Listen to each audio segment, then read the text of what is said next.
weligaa ma aragtay qof Soomaali ah oo oranayo dambiga la igu soo oogay waan galay kas ayaana u galay maxkamadana waxaan ka codsanayaa in ay igu oofiso wiilkan Soomaaliyeed aad arkaysaan Abdulkariim Ahmed Bulxan eediisa lagu soo eedeeyay dilkiisa waa geysay si ka sar u geysay Abdulkariim Ahmed Bulxan Ilaahay subhanahu wa ta'ala lagu soo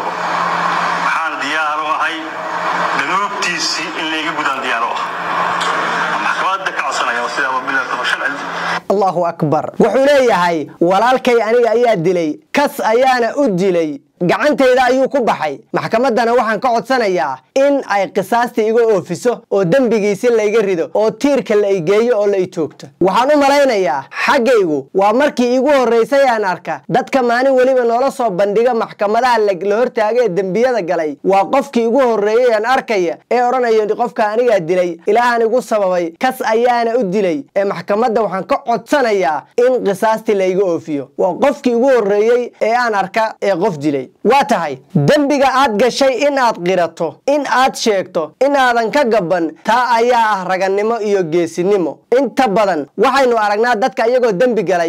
dambi galay oo ay ku cadahay in ay isku dayaan si ay maxkamadda ugu badbaadi lahaayeen in intaa soo been ay isku xiraan qabsadaan qareen qayliyaan habeen iyo maalin laakiin ninkani isaga ayaaba maxkamadda horteeda ka qiranaya waliba codsi ayuu dhiibanayaa codsiga oo ah in la qisaaso oo tiirka la geeyo ninkani sida iga muuqato waxa ku jira iimaan buuxa dadku har iyo habeen way isdilaan oo waa la isku sababaa bini'aadanku way isdilaan oo waa la isku sababaa qofku dambigu ka dhacaya laakiin dadku waxa ugu wanaagsan qofkii dambigii uu galay ka soo laabtay oo ma garanaysa ka toobad keenay ayaa dadka ugu wanaagsan ninkani wuxuu garaawsan yahay inuu walaalkii dilay inuu qalad ku dilay sidoo kale wuxuu garaawsan yahay nolosha adduunka in aysan waxba weyn ahayn inay tahay maalmo kooban kama fikiraya maalmaha uu dunida ku sii baaqi ahaanayo ee uu kaga dambaynayo laakiin waxa uu ka fikirayo waxa uu ka hadlayo waxa uu maxkamadda uga codsanayo in la dilo isagana oo la toogto ayaa waxay tahay maalinta dambe aakhira ayuu fiirinayaa waayo barito wuxuu ka cabsanayaa in loo qabsado walaalkii laakiin ma fiirinayo tan maanta ma eegayo iimaan buuxa ayaa dhabtii ka muuqda sida noo muuqanayso waayo dadku way isdilaan laakiin qof waliba ma jecla in la toogto ma jiro qof jecel in tiirka la geeyo ma jiro qof codsanaya in tiirka la geeyo oo la toogto oo la dilo laakiin ninka wuxuu codsanayaa in tiirka la geeyo oo dambigii walaalkii laga rido oo isagana la toogto si aakhira aan loogu qabsan dambiga in xadkii laga oofiyo maxkamadda ayuu ka codsanayaa qaladkana wuu dhacaa qofkana qof wuu dilaa laakiin qaladkii ka dhacay in aad dabada hayso oo ku sii socotaay waxa ka wanaagsan in aad ka toobad keento oo Allah aad u toobad keento oo wadada diinta ay jideysay aad marto waxa ila qurux badnaan lahayd dadka qisaastiisa leh ninkani in ay iska cafiyaan dar ilaahay isaga cafiyaan diyaha ka qaataan ama haba iska cafiyaane waxa ila qurux badnaan lahayd in ninkani la iska cafiyo oo waxa weeye dar ilaahay loo daayo maadaama isagiba uu diyaar u yahay u taagan yahay codsanaya in ma garanaysa xadkii laga oofiyo inay iyaguna iska cafiyaan ayaa ila qurux badnaan lahayd hadii dadka dhan ay sida ahaan lahaayeen oo qof waliba dambiga iyo qaladkii uu galay uu qiran lahaa qof waliba dadka dhibku u geystay uu sheegan lahaa kii dad maalin laayay u dhila dadka ana laayay kii maalin waxa weeye ma garanaysa dhibaato geystay u dhila dhibka ana geystay kii xoolaha dadka dhacay haduu dhila xoolaha aniga dhacay waxa weeye dalka yaga iyo dadka yaga way hagaagi lahaayeen dalka yaga dal ayuu ahaan lahaa dalalka dunida la mid ah dhibaatada maxaa keenay waxa weeye kuwana dhaca kuwana dila kuwana dhibaateeya ayaa had iyo gooraale moo sheegta hadana waxa weeye in ayagu ay yihiin kuwa wanaaga noo sameeyo hadii dadka yaga qof waliba dambiga uu galay uu qiran lahaa uu ka laaban lahaa waxa u malaynayaa ma jirteen wadanka yaga wax dhibaato iyo qalalaasa ka jiro